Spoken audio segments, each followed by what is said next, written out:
Hoy día vamos a hablar de un tema bien importante porque mucha gente le mete papeles a la oficina de inmigración sin saber hacia dónde van esos papeles. Me va a llegar algo en el correo y me lo van a aprobar y me va a llegar el green card en el correo, o voy a tener una entrevista en la oficina de inmigración, o voy a tener una entrevista en el consulado. ¿Cuándo es que una aplicación mía va a llegar a una entrevista y cuándo no? Y de eso vamos a hablar hoy día. Así que, por favor, machúquele al botón de compartir. Ayúdeme a llegar a la mayor cantidad de inmigrantes que necesitan aprender esta información. Si usted comparte, por favor, póngame un dedito, póngame un corazoncito. Le miento si le digo que los corazones no me gustan, son mis favoritos. Los de Instagram me encantan. Soy terriblemente desvergonzada. Ok, entonces póngame un dedito, póngame un corazoncito, suscríbase al canal de YouTube, prenda las notificaciones para que no se pierda ninguno de los programas de Inmigrando con Katia y sobre todo escríbame. Dígame, Katia, ya lo compartí, Katia, te estoy mirando desde esta ciudad, a través de ustedes aprendo de todas las ciudades de los Estados Unidos, ustedes me enseñan con su historia y así como yo les enseño con la mía. Así que empecemos. Gracias por compartir. Veo cómo se van multiplicando los números de las personas que comparten y se lo agradezco mucho. Ok, entonces, todas las aplicaciones de beneficios del gobierno en términos de inmigración no significan una entrevista. La entrevista depende del beneficio que usted está pidiendo. ¿Ok? Empecemos por ahí. No todas las aplicaciones terminan en una entrevista, se deciden en una entrevista.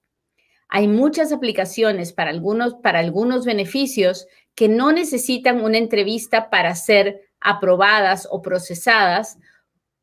¿Pero por qué? Porque unas sí y otras no, ¿verdad? Ok. Unas sí y otras no, porque hay algunas aplicaciones que dependen de otra aplicación. Déjeme explicarle, ¿ok? Por ejemplo, cuando yo pido un permiso de trabajo, nunca hay una entrevista. No la hay.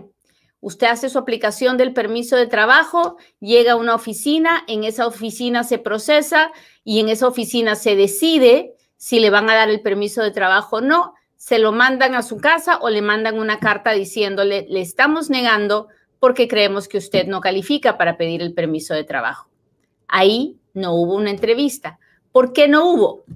Porque ese permiso de trabajo no estaba bailando por sí solo. Ese permiso de trabajo está dependiendo de otra aplicación. O sea, la persona que pidió el permiso de trabajo o tiene un caso de TPS, o tiene un caso de asilo, o tiene un caso de DACA, o tiene un caso de ajuste de estatus, en fin, tiene algún otro proceso que es el proceso principal.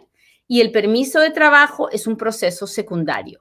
Y como es un proceso secundario, entonces depende del proceso principal y no vamos a darle una entrevista a eso. Entonces, hay procesos donde no hay una entrevista porque esos procesos dependen de otro proceso.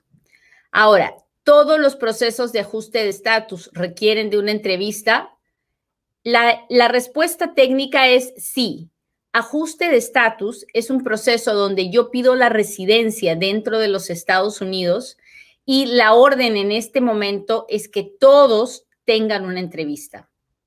Hay situaciones especiales en las que el gobierno podría no hacer una entrevista, como por ejemplo en el ajuste de estatus de un papá de un ciudadano americano. O sea, cuando un hijo pide un papá y ese papá pide la residencia dentro de Estados Unidos, si el papá califica, pueden no darle una entrevista y mandarle la residencia. Es extremadamente raro, en los últimos 3 años esto casi no ha pasado, pero antes era muy común que los papás no tuvieran entrevista y que se les mandara el green card por correo. Ahora, generalmente, tengo entrevistas para todos los papás. Si usted pide la residencia a través del trabajo, también hay entrevista para esas personas. Si usted pide la residencia porque lo pidió su hermano, porque usted es 245I, en fin, por muchos motivos, sí hay una entrevista. Entonces, en ese caso, el proceso se hace sin decidir si usted califica o no califica. Y le dan el permiso de trabajo sin decidir si usted califica o no califica. Es hasta que llega la entrevista que el oficial de inmigración revisa su expediente y le dice si le va a dar la residencia o no se la va a dar. Ok. Cuando uno aplica por asilo político, hay una entrevista a fuerzas. Si aplica en la oficina de Anaheim o en la oficina de San Francisco o en la oficina que le toque a usted aplicar, si aplica con la oficina de inmigración, habrá una entrevista donde se le cuestionará acerca de las razones por las que pide asilo. Si usted pide asilo en la corte, usted tendrá una audiencia en persona donde el juez decidirá si le dará el asilo o no. Si usted aplicó por DACA o por TPS, esas peticiones no tienen una entrevista, a no ser que el gobierno quiera verlo. Generalmente es muy raro que haya una entrevista en estos casos, pero a veces cuando la persona tiene un récord criminal, inmigración los llama. Las peticiones familiares generalmente no tienen una entrevista, pero hay situaciones en que la entrevista sí es obligatoria y eso es cuando es una petición familiar para alguien, para un inmigrante que tiene una orden de deportación.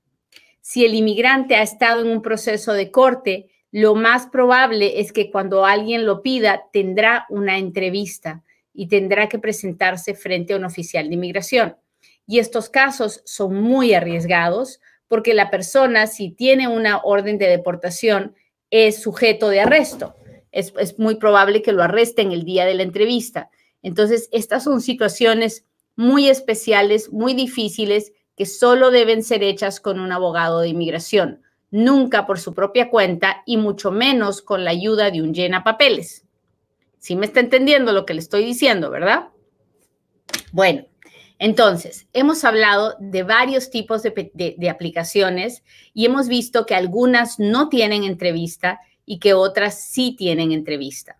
Lo más importante que debemos rescatar de lo que hemos hablado hoy día es que cuando uno hace un trámite donde uno sabe que va a haber una entrevista, es en esos casos, sobre todo, que la persona tiene que tener un abogado. Busque un abogado, ahorre la lana del abogado, le va a dar paz y tranquilidad saber que hay alguien que está agarrándole la mano y acompañándolo en todo el proceso. Es extremadamente difícil presentarse a una entrevista cuando uno no sabe si califica o no califica para lo que está pidiendo y sobre todo si uno sabe que ha tenido algún encuentro con algún oficial de inmigración porque no sabemos si vamos a salir del cuarto de la entrevista o vamos a ser arrestados. Así que busque ayuda, busque un oficial de inmigración, busque un abogado de inmigración que lo ayude a llevar su proceso. Ahora, en los casos en que generalmente no hay una entrevista, el riesgo es menor, ¿verdad? Pero sigue existiendo el riesgo para aquellas personas que tienen récord criminal o que tienen un récord de deportaciones anteriores. Así que cuando usted se vea en una situación como esta, recuerde mis palabras, recuerde este programa, guárdelo para que se recuerde y diga, oh, Katia me dijo que en este caso tengo que tener un abogado o Katia me dijo que en este caso puedo correr el riesgo, pero yo preferiría que nunca corra riesgos con sus trámites de inmigración.